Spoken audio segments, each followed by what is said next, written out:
کریم جل جلالہ نے اس ماہ سعید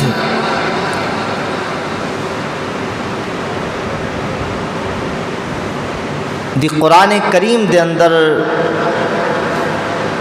عظمت ارشاد فرماندے ہویاں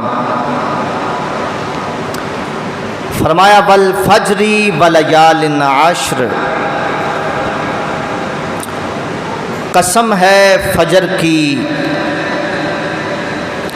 اور قسم ہے 10 راتوں کی۔ مفسرین کرام فرماتے ہیں کہ اللہ کریم نے قرآن کریم میں جس فجر کی قسم اٹھائی ہے وہ ماہ ذی الحجۃ الحرام کی پہلی صبح کی فجر ہے۔ کتنی عظمت والی بات ہے کہ وہ بے نیاز ہو کر، وہ اکبر ہو کر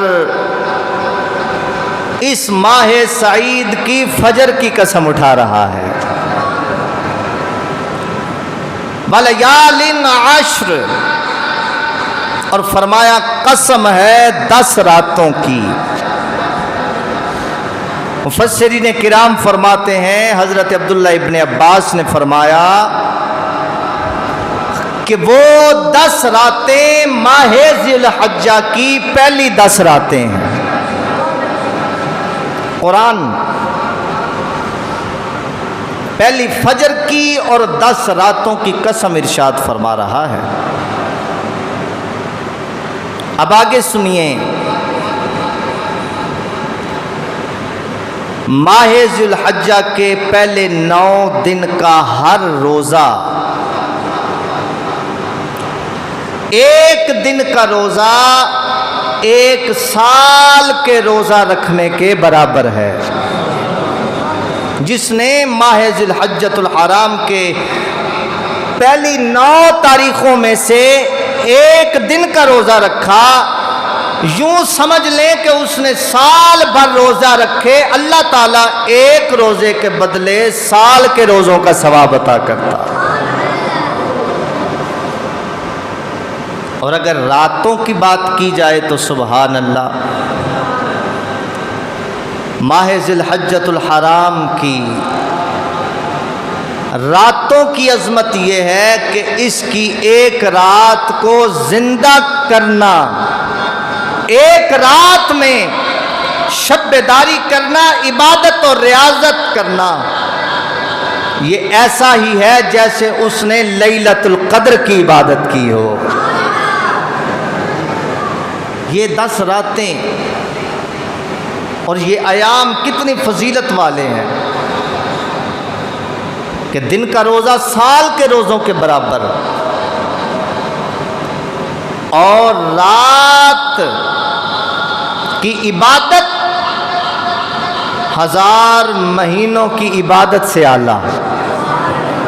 لیلۃ القدر کی عبادت جتنا ثواب ملتا ہے اس کی 1 رات میں عبادت کا،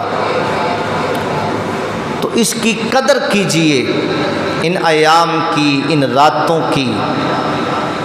اللہ تعالیٰ نے بخشش کا ایک موسم بہار ہمیں عطا کر دیا۔ تو عزیزان محترم،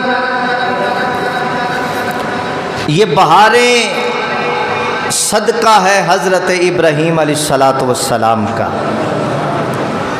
یہ صدقہ ہے ان کی آزمائشوں کا اور امتحانوں میں پاس ہونے کا اجر ہے کہ امت مصطفیٰ کے لیے رب ذوالجلال نے اس ماہ ذی الحجۃ الحرام میں اتنے انعام اور اتنے ثمرات رکھ دیے۔ حضرت ابراہیم علیہ السلام کو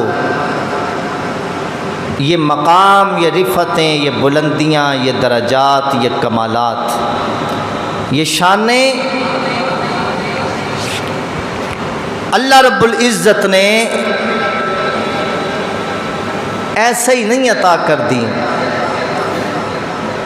بلکہ فرمایا وَإِذِ ابْتَلَىٰ ابراہیم، فرمایا ہم نے ابراہیم علیہ السلام کو آزمایا، حالانکہ وہ جانتا ہے، مگر کائنات کو دکھانا مقصود تھا کہ ہم نے ایسے بھی یار بنائے ہیں، ہم نے ایسے بھی یار بنائے ہیں۔ اللہ اکبر۔ اور پھر اجر کہ حضرت ابراہیم رب کی مانتے رہے، اور جب جب ابراہیم نے مانگا میرا رب عطا کرتا رہا۔